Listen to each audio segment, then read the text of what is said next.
This was life back in medieval times, an imbalance of power resulting in the dirt poor and the filthy rich. This was the past, but the question is, does true equality exist even in today's society?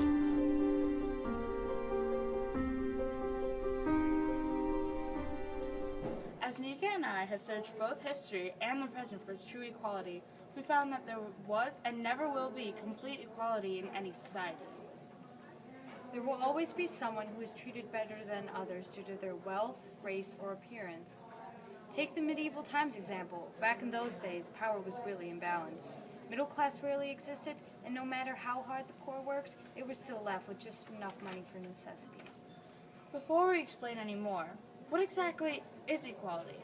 Using my friend, dictionary.com, I found that equality is the state of being uniform in quantity, degree, value, rank, or ability.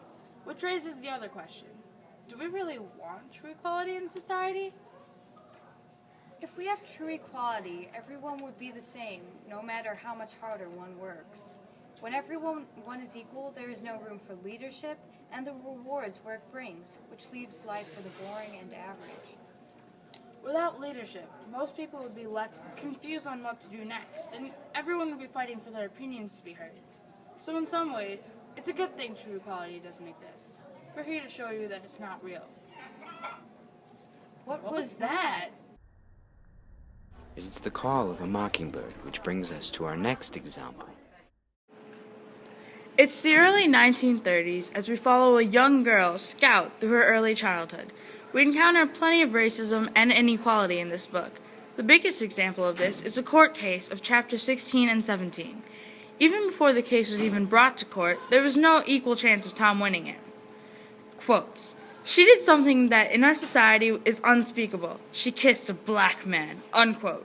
This quote on page 204 shows just how most of the white people's thinking was back then, racist and unfair. Black people weren't considered equals to whites. They weren't even considered normal. They were thought to be low, unworthy beings that did not deserve the same treatment as everyone else.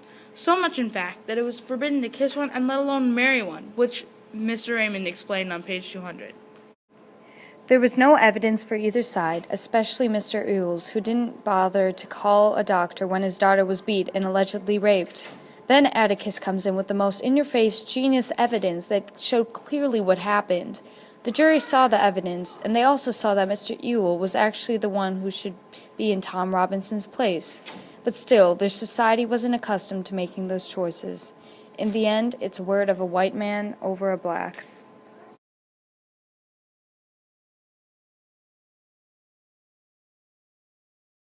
I don't think true equality exists because there's always going to be one person that doesn't think everyone should have equal rights. Okay, I don't really think true equality exists because the way some people are treated in this world and in certain countries, it's just not really equal, and especially where some people rule and other people have to suffer for it. So, yeah. No, I don't think true equality exists yet because men and women are still treated differently and people of different races are still treated differently, but I think that we're moving in the right direction and that it's possible in the future. True equality doesn't exist.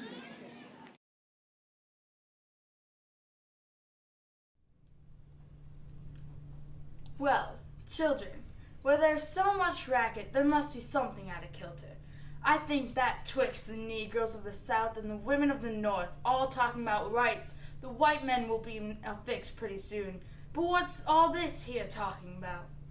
That man over there says that woman need to be helped into carriages and lifted over ditches and to have the best place everywhere. Nobody ever helps me into carriages, over mud puddles, or gives me any best place. And ain't I a woman? Look at me. Look at my arm. I've plowed and planted and gathered into barns, and no man could heed me. And ain't I a woman? I could work as much and eat as much as a man when I could get it, and bear the lash as well. And ain't I a woman? I have borne 13 children and seen most all sold off to slavery. And when I cried out with my mother's grief, none but Jesus heard me. And ain't I a woman? But then they talk about this thing in the head. What's this they call it? Intellect. That's it, honey. What's that got to do with women's rights or Negroes' rights? If my cup won't hold but a pint and yours holds a quart, wouldn't you be mean not to let me have my little half measure full? That little man in black there, he says woman can't have as much rights as man, 'cause Christ wasn't a woman.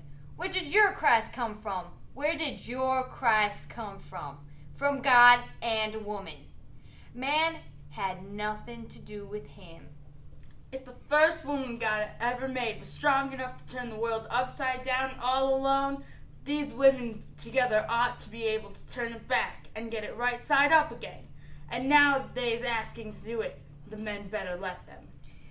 Obliged to you for hearing me, and now old Sojourner ain't got nothing more to say. Although true equality does not exist in society, the pillars of life do not crumble. All is well in our world.